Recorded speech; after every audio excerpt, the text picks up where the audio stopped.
आदत तो हमेशा के लिए और एक हाई ब्लड प्रेशर को बहुत ही नुस्खा हमारे सरकारी सब का नुस्खा है। बस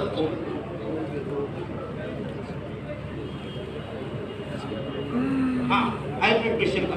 और हमारे हजरत के मुजर्रब दवाखानों में मुस्तमिल है। मेरे दवाखाने में मैंने उसको इस्तेमाल कराया, बड़ा आसान है।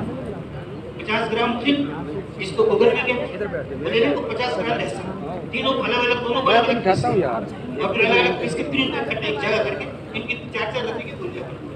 2 गोलियां सुबह, 2 गोलियां शाम। समंदर की झाग की तरह ब्लड प्रेशर को ऐसे भी नहीं बिठा देगा, लो कर देगा, ऐसा भी नहीं। 80 120 80 पे नहीं। अस्सलाम वालेकुम व रहमतुल्लाहि व बरकातहू।